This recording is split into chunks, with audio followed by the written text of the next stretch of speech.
Deer season is over for us, folks, and that's going to bring us into wintertime archery season, if you will. Wintertime around here can be a boring time of year.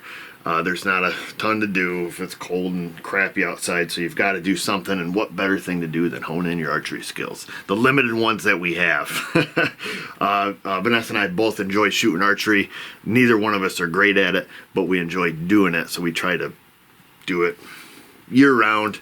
But after bow season, there's a pretty big gap where we just don't shoot. You know, we're busy, rifle hunting and with work and everything like that. Not to make excuses, we got to get back after it. Before Mrs.O can get after it, she needs a new string on her target bow. We like to shoot. We shoot a couple leagues in the wintertime. We shoot some indoor 3D archery. And we also like to shoot a 5-spot league, which is a lot of fun as well. And Vanessa has a Matthews. It's your TRX 38 G2. And it needs a new string. So last year when she was shooting it, it's been a while. What's that tell you? Or the last time she was shooting the bow, just constant, peep rotation. Your sight marks are creeping down. We got some fuzzies coming off the string. It's the original string. It's a zebra string. The strings these Matthews bows come with are pretty crappy. I've never had great success with zebra strings. Usually we take them off and throw them in the garbage, but she shot it, for a while with it. But now we've got to get it replaced. I've got us a set of gas strings here for the G2, and they should be correct. I don't know what color she got them in. Looks like white and, I think white and drab green, something like that. So we'll see if we can do that. I am not a professional bow technician by any stretch of the imagination. And the other thing I'll warn you about is my fingernails are really frigged up. They're different colors, shapes, sizes, and look overall pretty nasty. So if you can't handle that, don't watch this video. I'm a mechanic by trade, so my fingers are always getting beat up, and I also have psoriatic arthritis, so my fingers grow pretty nasty. Various colors, shapes, and sizes. I don't feel like putting on gloves to hide that fact, so if you can't get past that fact, watch something else. The first thing we need to do is get it in press. With this style cam, I don't believe that you have to pull the axles. But again, I'm no expert. I'm touching our limbs here pretty even.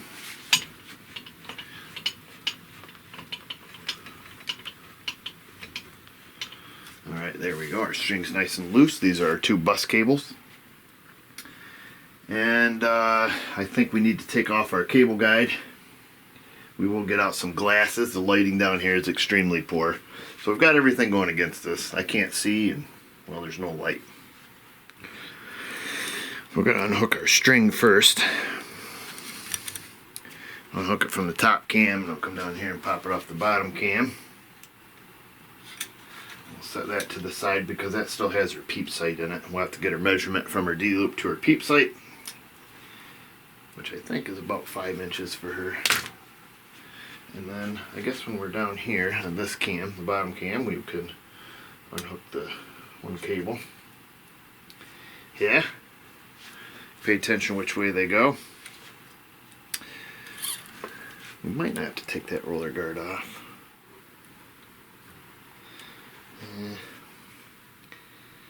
Yeah, I think I'm gonna, just because our new cables are already twisted, and I don't want to try to shove it underneath there.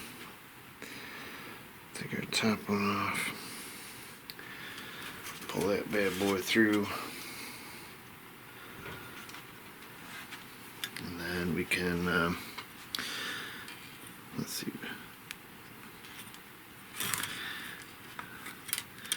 We kind of loop it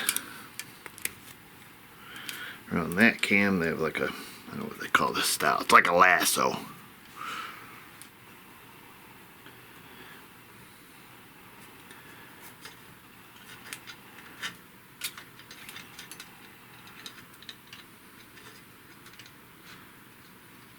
Great, now you did it. I caught it on a piece of serving here.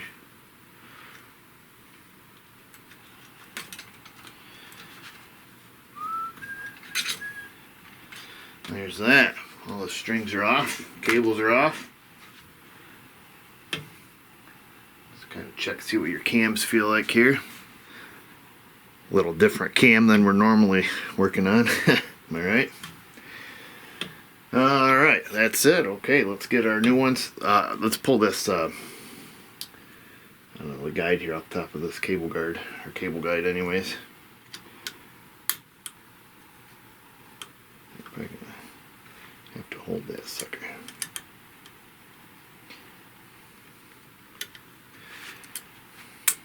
Magnet trays are pretty handy to have on your bow vise, your bow press, or near your bow vise, either one. I tend to drop stuff on the floor repeatedly. Anybody who watches my other channel knows that. I don't think you can mix this up. It's the big end and little end. Pretty sure you can't put it on backwards. It'll probably hit the roller. Yes, sir. So you ain't got to worry about that. Alright. Okay, let's get our cables here. Thing is, when you order a set of custom strings, if they're not right, or you ordered the wrong ones, or you don't like the color when it shows up, tough titty. You own them. We own these.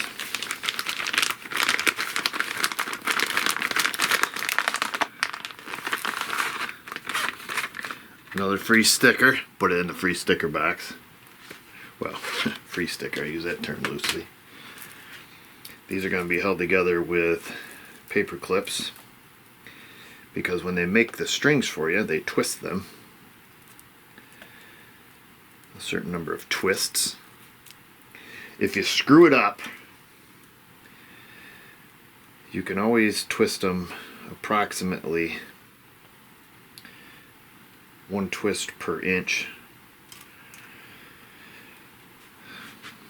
But for those of you that don't shoot archery, or don't know, so these are made out of lots of strands. I don't know what they use, probably BCY strings. And then they're twisted, and then once, you know, these things are stretched out on a string making jig, and then they put a certain number of twists in them, and then they put the serving over top of it. So if you untwist them too much, they can start to creep over time, because the strings are going to try to equalize themselves with the number of twists that are under the serving, if that makes sense. It might not. So you just, when they paper clip them, you try to keep them with the same amount of twists. You try not to, once you unhook this, undo them a whole bunch. So what I usually do is I'll hold this in my mouth to keep it from twirling around. We're going to feed this up and around. I'm going to pull that through, keep that in the same direction. You can't see anything because I'm in charge of the camera. Get that up on that cam.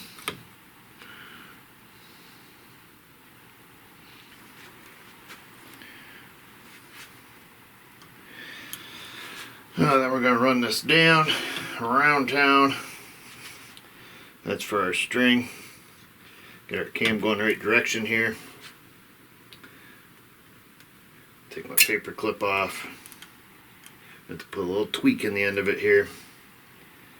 Get it hooked on the cam. Mother! Okay, there's that. There is one control cable, one bus cable on the cam. Now we just got to do it again with the other one right here. It's gonna look pretty slick. I think she bought because she's gonna start shooting some 23s this year. She wants to shoot the fat arrows. We can shoot up to a 23 and still apply by the rules. So we've got to actually cut her some arrows, and then she's gonna have to retune the bow to the arrows that we get done. I do enjoy shooting archery much more than I enjoy working on cars. Oops. Oops. It's a lot of fun.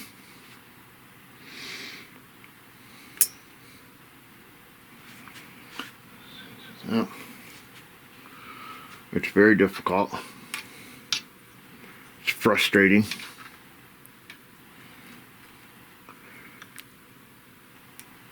And frankly, Vanessa's better at it than I am.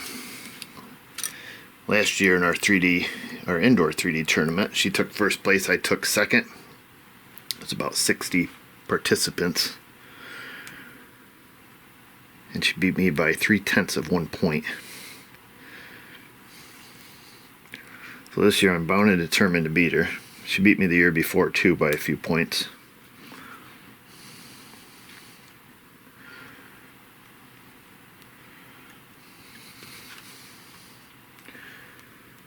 Okay.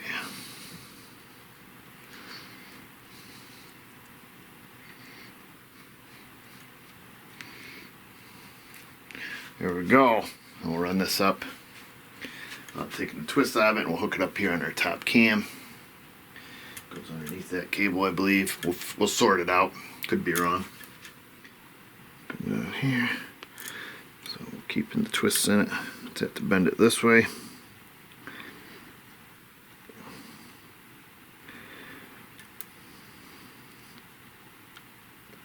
Get on there, you mother lover. Yes, sir. And there we are. Let's see. I believe that I have them incorrect, as I predicted. You did it wrong. I always frickin' do it wrong.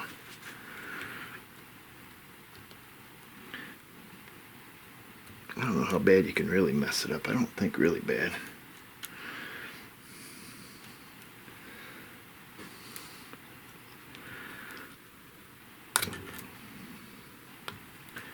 Here we go. I think I'm good now. Good enough. Alright, now we'll put the string on. They mark the center of your string for you with a little piece of string. So you want to make sure that goes towards the top. And again, we're going to try to keep the factory twists in our cables the best that we can.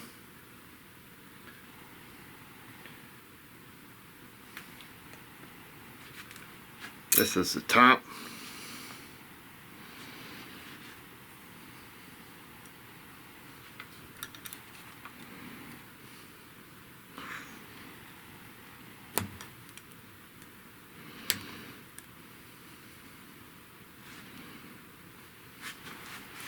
Bring that around town. Make sure we do have the top. Yep, we got serving here at our string stop.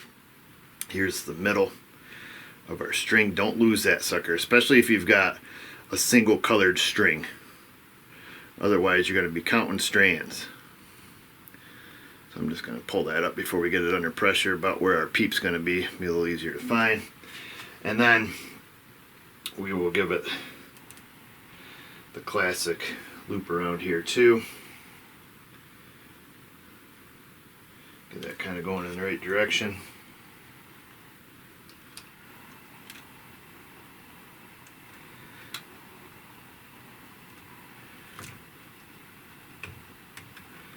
Oops. Swing and a miss. Alright, yes sir. Now we'll straighten out our cables here. Oh, let's see here. Here's our top cable, bottom cable. We're going to get a little bit of pressure on this. Tension, pressure, you mix those things up on YouTube, people go crazy. This one is getting tight, this one is not. What did you do wrong there, Rocco? Oh, I see what you did wrong. Give her the big squeeze, our string came off the top cam. Idiot. Okay, here we go. Sort this out again. Top cable, bottom cable, nobody's touching. We're just going to put a little bit of tension on them.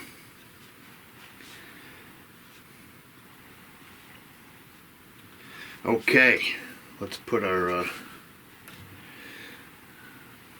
pieces back together here. Just make sure things are sitting good. And get one of your buddies to draw it back first. That's rule number 2.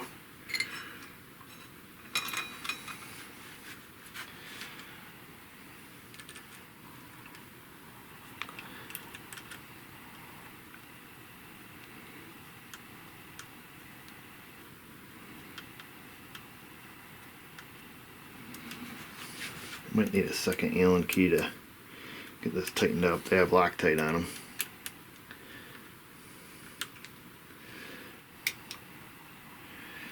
Is it 3? Oh, look at that lucky guess, huh?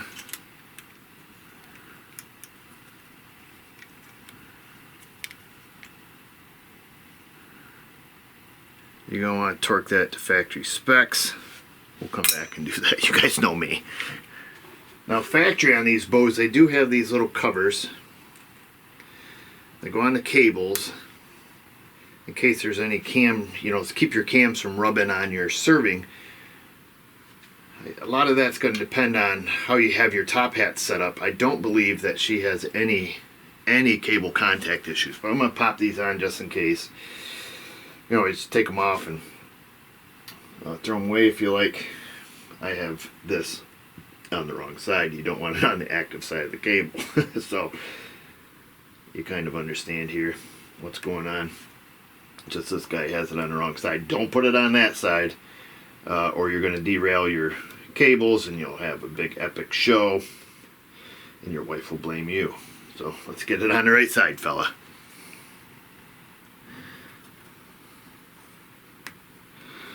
Okay, here we go. But like I said, I don't believe this bow's ever had any cam rub issues. But just in case. Okay, let's put some tension on it. Okay, that's everything. It's loose in the bow press here. Well, it will be. Alright, so it's loose in the press. I'm just looking over the cables because I don't have anybody here to draw it but me. Sounds about right. So what you have to do now, or what I would do now, is we'll put a D-loop on it. Now I'm not gonna typically, we would tie a set of soft knocks on here, but because she's gonna have to tune, she's gonna have to reset her rest for shooting 23s, and also, you know, typically when she has a rest set, she shoots with a lizard tongue. I'm not super familiar with them. I don't care for them because I'm too shaky. Let's just be honest. So she'll have to, you know, adjust the lizard tongue. We'll start with the arrow through the center of the burger hole here, so through the center of the bow. And then at that point, usually I'll just tie a D-loop on, but with no knocking points. That way there you can move it up and down your serving if you have to change the height of your knocking point to get the arrow at least to a starting point of your tune, which typically will start just with a clean bullet hole through paper, bare shaft. These bows we don't shoot broadheads with, so that's not a hard, fast thing that you have to stick to. You know, you don't have to have a super clean paper tear if you play with your tillers or whatever you do, to get your bow to point well. Anyhow, that's for another day. Let's get some D-loop material. We'll tie a D-loop on there, and then we'll draw her back, and then at that point we'll shoot it just a few times, and then we'll have to check the cam timing. So these cams have to be synchronized with each other. On this cam here that you can't see, maybe you can see this little thing sticking up. That comes around and hits the bus cable here, and that's your string stop. So that's when it stops the draw. So both of these cams, to start out with, typically you'll have them come over and hit the string at the exact same time, and you'll change that by changing the length of these bus cables by adding twists to them. Typically, rarely do you take away twists. You're usually pretty good at, pretty safe by adding twists, but if you haven't mixed them up too much, usually the timing's pretty close. We'll check a couple specs on it. We'll check our axle to axle length. This bow I know was 38 inches, right on the money when we took it apart. And so we'll just make sure that's good. That can also be changed by, cable lengths and string lengths and stuff like that. So this knocking point is 100% going to change, but we're just going to stick a bow square on here. I'm just going to run it down till it touches the top of that launcher blade, and then we'll put a stick of mark approximately 1/4 inch high for the center of the knock. Just put a little mark there. Let me grab one of her knocks here. She's shooting Ultra 23s, so she's gonna be shooting the Ultra pin knocks. She's playing off one of my dirty tricks. She ordered some smoke-colored knocks, and of course, super dark veins, because she knows any chance I have, I will cheat from her. If she puts a good mark on a target, I will aim for it. However, if she's shooting really dark fletching, sometimes it's really hard to see where her arrow is. She's dirty, I tell you folks, she's dirty. Mean, boy, when it comes to archery. She's extremely competitive. So I just have a piece of green D-loop. This is some BCY 24 D-loop material. I personally shoot the 23. I like the softer stuff, but we have a bunch of this orange stuff for some reason. So I use this as our starter D-loops. Typically, you know, if you're trying to get your bow tuned and you're gonna be moving it, and ultimately just cut it off to put in your soft knocks, this is what I'll typically start with.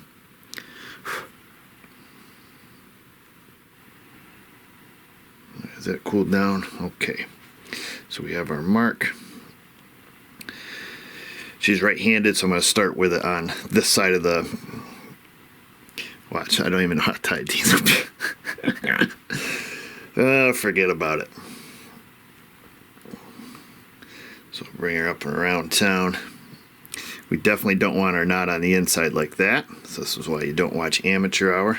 So we're going to come around this side of the D-loop, around, and tie our knot there.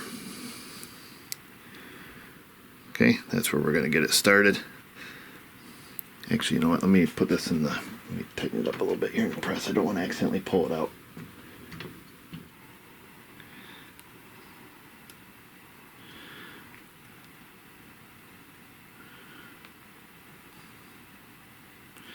So we'll cinch that up just a little bit. That's the center of our knock.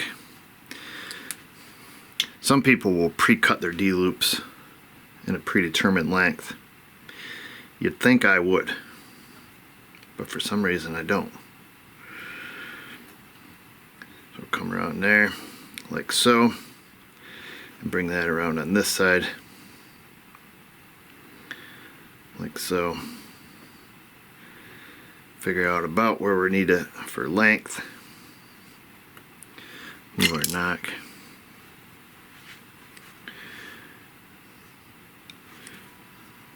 Somewhere's about in there. Of course, when you cinch them down, they do stretch out a little bit. Find us a cutting apparatus. Razor blades, shaky fingers, and bowstrings. Makes sense. I'm going to cut it a little bit long because we need to fluff it and burn it.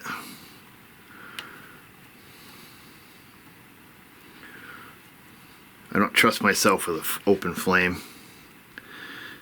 near a new string. I'll inevitably burn it. So we're going to fluff out the nylon core here so we can get a nice ball on there. And I'll usually mess this up and have to do it 6 or 7 times. So if we get it first try, it'll be great. Got some good fluffage.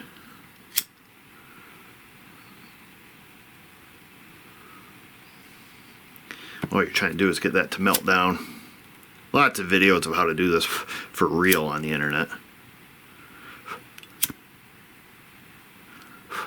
Got a nice plastic ball there. I flatten it out a little bit. Soften the edges on it slightly. We'll leave that like that. Like I say, if you want to know how to do this for real, there's lots of great videos. Lots of techniques guys will use. Like I say, typically pre-cut. Some guys come up and they're like, and then it's done. I don't possess that kind of voodoo magic. Alright, go on the inside first. Around town, and then you want your knots on the opposite side. I think this loop's going to be a little on the long side. Okay, so you got one knot on this side of the string and a knot on this side of the string. I can still see my mark there in the middle. knot's going to be a little long. I don't want to cram this one right down. If you really yank these down, you know, you can start to separate your serving. And like I say, we're going to need this so we can rotate it up and down the string to set the knot, you know, to set your knot height. At least get your big gross adjustment out. And then you can, you know, go through at that point and fine tune it. This is the micro adjust rest. She can tune to what she wants there based on how the new arrows fly, stuff like that. So that will be sufficient for right now. The reason I like to use soft knocks instead of just running a straight D loop is to prevent knock pinch, which clearly we're not going to have right here. We've lots of room. But typically I'll do that. And then also too, if you have a D loop that's starting to go crappy on you and your D loop breaks, you still have your knocking point, so you don't have to go through and retune your bow. You can just put a new D loop on if you start to see it discolor and you know you need a new one. But that'll be good enough for right now. As soon as we draw her back, it'll likely come down and pinch our knock anyways, or get very close to it. So I guess that's it. Now it's the big moment of truth. We'll see if it explodes before we hand it to her. Pull the cover off the sight. Alright, as I mentioned, I'm not a big launcher blade guy myself. I do have some 23s here. These are my arrows off my bow, or that I shoot. This should be educational. We're shooting a bow that has a draw length way too short for me, and a launcher blade, brand new strings. Everybody cross your fingers it does not explode. Draw away from your face. Okay, it didn't explode. Ooh, wow, look at us go. Stick another one on here. She shoots about 55 pounds generally. Got my little pterodactyl arms. We'll do this a few times and then we're going to go check the timing. We'll check our axle to axle length, all that business. And we'll go from there. And then when Mrs.O gets home, we'll surprise her with her bow here. Oh, and then we probably should get some arrows cut for her as well.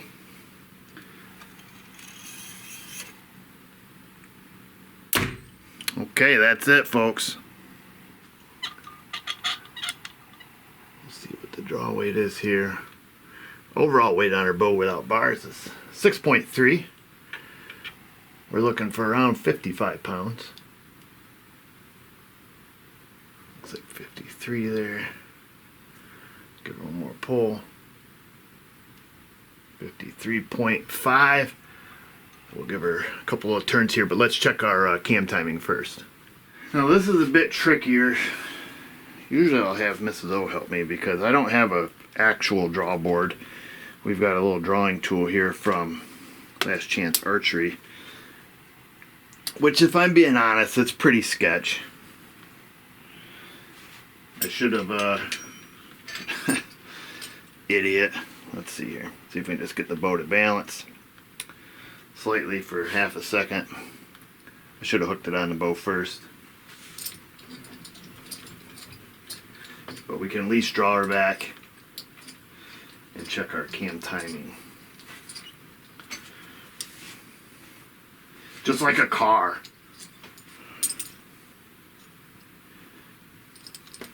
Except these don't have variable timing. Until your strings start to wear, then it becomes pretty variable. Like I said, we're going to draw her back with this. You keep your digits out of the way. And what we're going to be looking for, enough junk hanging off this thing. Like I say, when the string stops come around, which are on the opposite side, we want them to hit the cables at the exact same time. If they do, it'll be a miracle because this is all new stuff. If they don't, then we'll have to, advance one of the cams, whichever one's falling behind. This is the string stop, and I can only show you one cam because I kind of got to keep my fingers on this as well. Okay, so we're getting close. Look at the bottom one. So the top cam's just touching there and our bottom's way behind. Let me see if I can show you without everything exploding. Super dangerous. So you see how our top, well, it doesn't really focus, but right here on our top cam, it's just touching the string. We come down here to the bottom and it's way off the string.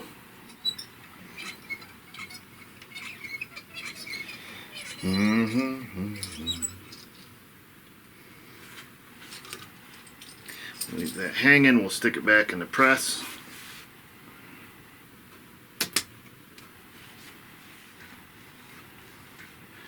Alright, so we're going to add one twist to our top cam here.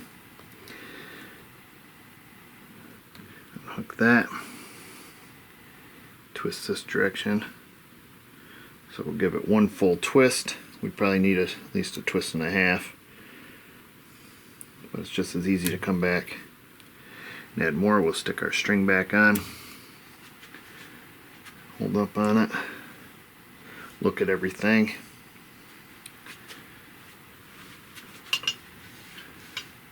Put some pressure back on it. Before you undo your press all the way though, always double check. Safety third, you know me.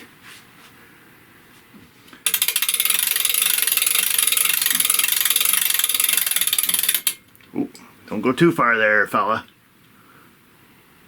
Okay, that one's just barely, ooh.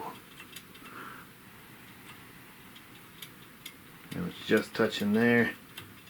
Well, we're pretty dang close. We're super close.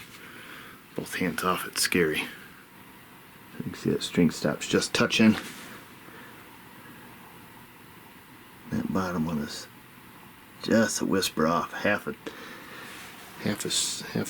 turn in the string might be too much. Let me go shoot it a couple times. Before I lose that, let me cut a little piece of serving. So this is just some VCY 20,000. It's just their standard knock and peep serving, I think they call it. At least that's what I labeled it. I think it comes in black or red.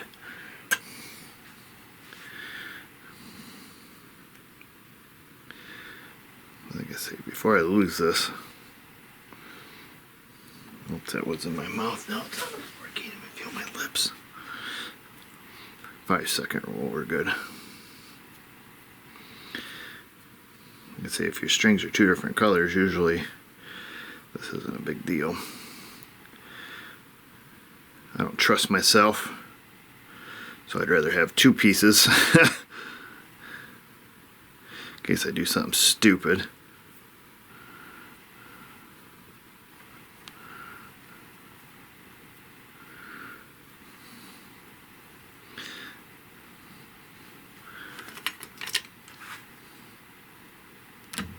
Okay, yeah, now I trust myself. Separate our strings.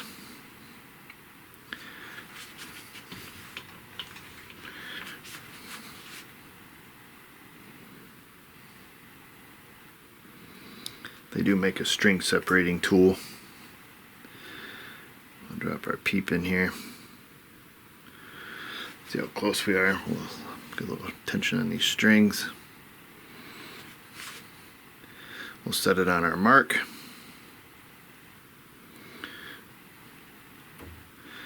I'm going to put all the weight of the bow back on it here. After I give a little look-see to my... Everything looks cool.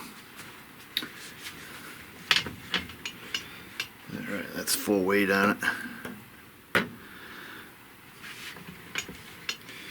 We're going to take our weight back off from it. And what will we do? Take the weight back off from it. I'm going to simply take one twist out of the string, even though I told you not to.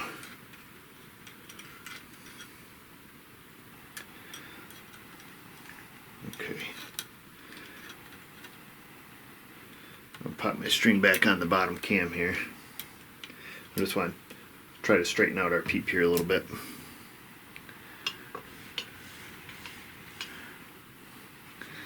Let's see. Okay, I'm gonna put, let me put a half a twist back in it. Sorry folks, sorry for the boring stuff, but I just want to get it somewhat close. So I took a full twist out of it. I should have just took a half a twist. I'm gonna add a half a twist back in it.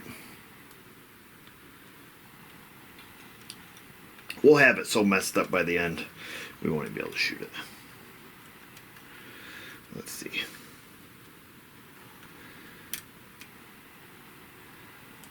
You'll fake it till you make it, right? Where are we at now? Okay, I think we're going to be closer.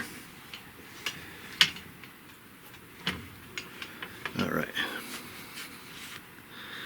We got to walk our D-loop back around. Okay, and we're pretty close. So we ended up just taking essentially a half a twist out of it. I don't know where we're at on our mark. What did we say, 4 3/4? Is that what she was? I don't remember. 1, 2, 3, 4, a half, almost 3/4. So we'll bring her up a little bit. We're going to tie it in loosely. I use that term loosely because it's not really going to be loose. You can tie this in. There's a zillion different ways to tie in your peep. I am a fan of the constrictor knot. Just over the peep, you can elect to tie, the tops and bottoms if you like. I'm not great at demonstrating knots. It's a difficult knot for me to tie.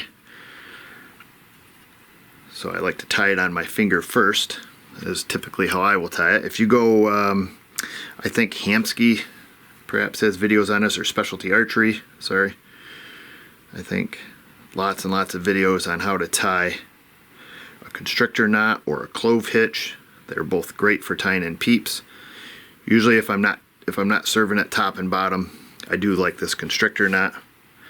Like I say, I'll tie it on my finger first and then I'll bring it over top of the peep.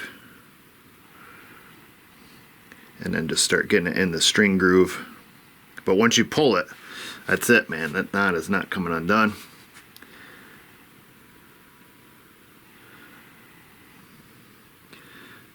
But this will keep the peep from flying out and coming off the riser and coming back and hitting you in the face, and still allow it to be slid up and down the string. So that's about as tight as I'm going to tie. If you cinch it right up, it makes it very difficult to run up and down the string. Once the peep height is set, what I would do is I like to loop back through on the bottom and then finish it with a half hitch there, and then I'll loop through on the top, half hitch it, cut it and burn it, and then the same thing on this side, and that will completely lock the peep from moving up and down the string. You won't move it unless you cut your string. So we'll give that a little snuggie right there. That should allow us small movements up and down. And then, like I say, once I know her peep height is perfect, then we'll tie it in for realsy. If she wants it served top and bottom, we can do that as well.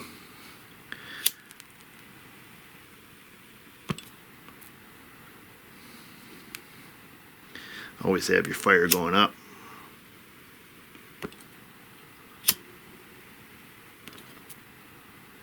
So there's that. Peeps in, D-loops on. There's nothing more that you and I can do, because at this point she needs to start tuning the bow. Like I say, shooting it through paper, getting the knock height set. My experience shooting gas strings is they usually are what they are. You shoot them about 50 times and then that's it. You don't have problems with peep rotation and stuff. Of course, we'll shoot this, see where the peep ends up. If we have to add or take away a twist to get it where we want it, we'll do that. And that's it, folks. Simple as that.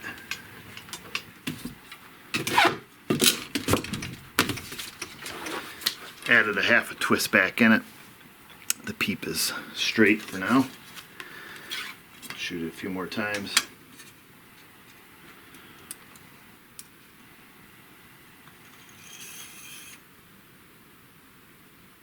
I'm going to have to creep my D-loop back around a little bit.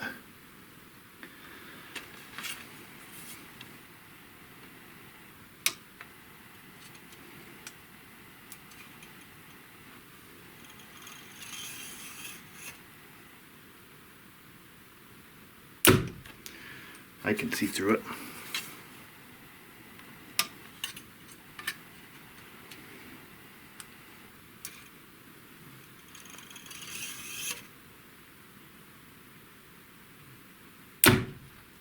That's pretty well it, folks. Putting the strings on it's pretty easy, providing you have a press. If you do a lot of archery stuff or you live out in the middle of the sticks, as we do, it's kind of a necessary tool. You know, oftentimes, you know, working during the day and coming home in the evening, and you're fiddling with stuff, and you know, you're shooting and you're trying to get your bow set, and now your cam timing's off. Well, now you got to go to the archery shop. Well, if it's a 45-minute drive, that kind of sucks. Or if they're only open on the weekends, you know, or if the only time you get there is on the weekends. So it is nice to have our own press. I'm grateful for that.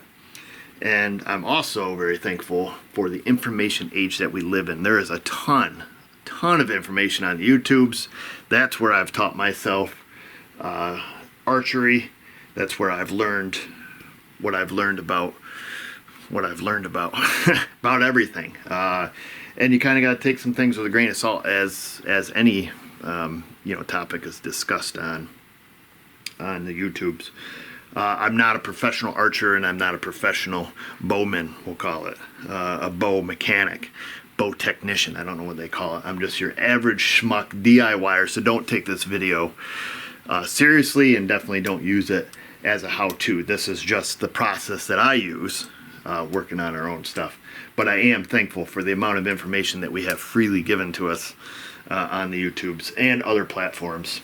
So that's it. Maybe we'll make some other videos cutting Vanessa's arrows and getting those ready and seeing the process on that. And that's it. The opinions on archery stuff is absolutely endless. And that's it. That's the end of this video. Guys, thanks for watching.